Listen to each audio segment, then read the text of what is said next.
What's going on, guys? This is going to be the trade breakdown for the short position that I took on Thursday. Here's the economic calendar. You can see that Thursday is the only day with high impact news. That is also why I was anticipating Thursday to be a pretty decent trading day. So let's get right into it. Of course, let's start with the proof. As you guys can see, I went short on MNQ, 10 micros, got filled at 577.75, took profit anywhere down here, just low hanging fruit, and then full TP. But let's get into why I actually took that trade. So the 4 hour was very telling. Initially, I was bullish on the day just because of we had these really clean stacked equal highs up here, right? And we also have Tuesday's high up here, and Monday is not normally the high of the week, but it can be. So, and also if you look back, I like to have the last 3 days of liquidity. So here's Thursday, here's Wednesday, that's day one, Tuesday's day two, and then Monday's day three. So normally if you are in a continuation setup, you will hit the previous or the 3 day look back. So the third day would be Monday. And so that's why I was initially bullish. But this is the candle that told me that I needed to be looking for shorts, and also the SMT at all-time high with ES, which you guys can see right here. When NQ is still inside of this 4 hour gap, ES is making a new all-time high, and we don't normally really want to be looking for longs. And then there's another clue as well. So this 4 hour candle was an open high low close, and this is a perfect example of a turtle soup setup. And look at the candle body, it's actually even refusing to close above the last close of this candle here, the 2 a.m. 4 hour candle. And now if you draw a fib from the last turtle soup, so this is your last soup here under these two forms of liquidity. So this is your new dealing range from soup high to or from soup low to soup high, and you can see prices not in a discount yet. And what PD raise do we have? Right, we have a breaker and we have an order block. So that is another reason why you should not be looking for longs until you're at least inside of this area. And also, we leave a 4 hour FEG. So now we have an imbalance in price that the that the price is going to now be seeking this discount FEG and these PD arrays, right? Also, what do we have up here? We have an order block that gets hit here. And if you zoom in, this is where I started to really kind of find my understanding. So, of course, those candles weren't there yet. So this is what I was looking at. This is our 4 hour order block. We're also inside of this daily order block as well. If you continue to zoom in here on the 5 minute, we created this swing high here. And then if you zoom into the 3 minute, and this is kind of what told me that I was really on side, we had SMT here between NQ and ES once again already after the all-time high SMT. So ES failed to make a new high while NQ did at this 912 candle. And if you go into the 1 minute, you can see this is another example of a classic turtle soup. So look at the candle bodies refusing to close above this old high that we found that SMT at. And then what is occurring after we're already in our higher time frame PD array? We create what? A bearish PD array. So now I'm anticipating this to act as resistance here. Look at price respecting the constant encroachment. The candle bodies are closing in that lower quadrant. And then all I was waiting for was a candle closure below this last down close candle. Really, this is all you needed, but I was waiting for extra confirmation.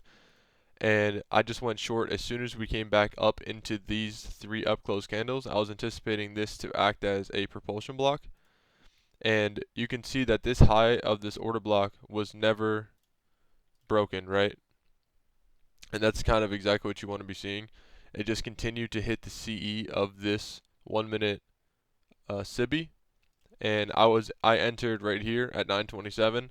I was trying to catch that 9:30 opening bell volatility, and if you are on side, this is the kind of moves that you are able to catch.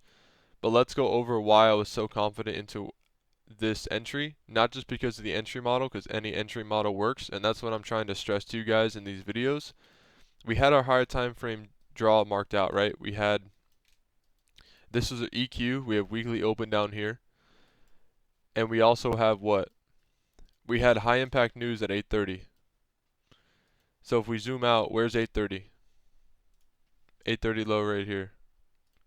Do we have any form of manipulation, sell stops, anything before this move higher? No. So this move cannot be trusted. There's no reason to be trying to long inside of this FVG when we're rejecting a higher time frame PD array, and we have SMT at all-time high with the S&P. Also, let's zoom out a little more and look at the midnight opening price. We have zero manipulation below the midnight opening price. Do you guys see a large wick under this area? Anywhere? Let's look at the 30-minute. Nothing. We just have completely aggressive repricing all the way up into what? Our higher time frame PD array. And what did we outline earlier? That 4-hour open high low close turtle soup candle into our PD array that is able to sponsor the move lower into where? Equilibrium of this order block. But as you guys can see in this screenshot, you obviously do not have to hold for 178 points, which is where I entered to equilibrium, for you to form a profitable trade, right? You can see I literally took some off at 30 points, whatever the math is on that, right?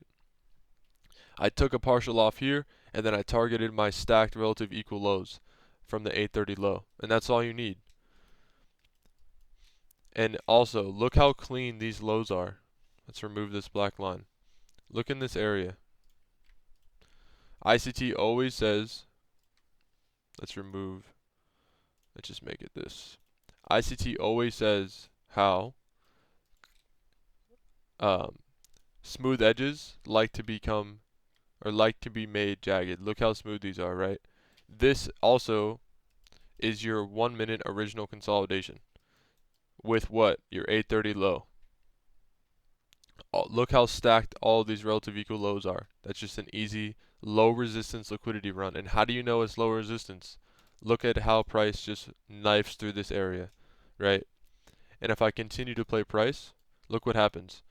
Price hits where? Our weekly open. Also, if you use these new week opening gaps, here is Thursday, right here.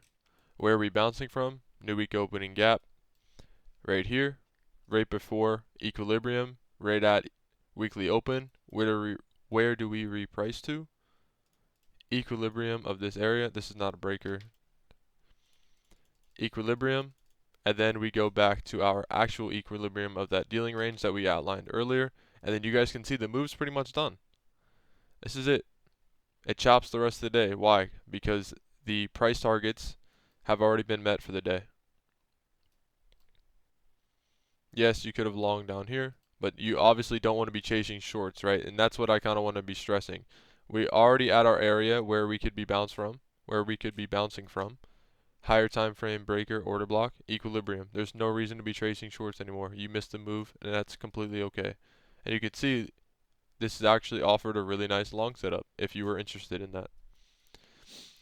But I want to shout out this guy real quick.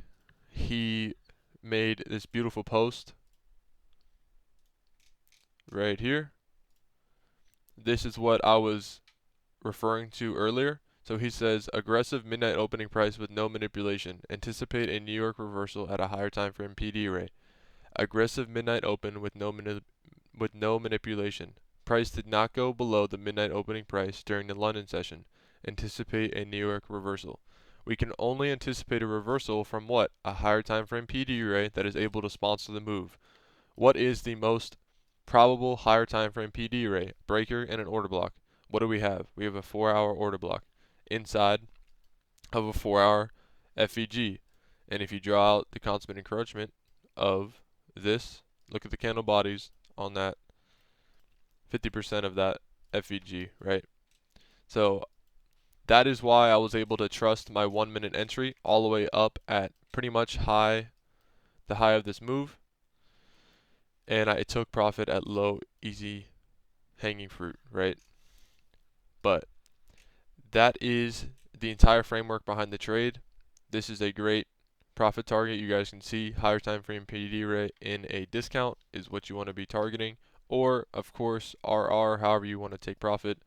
But the most important thing is price not being in a discount of the dealing range that it was in, price hitting a higher time PD array, and there being no manipulation at midnight price during London, and those stacked 830 lows, which were data lows, which everybody knows is a strong draw on liquidity. But I hope you guys enjoyed this video. I hope this was helpful to some of you, and I'll see you guys in the next one.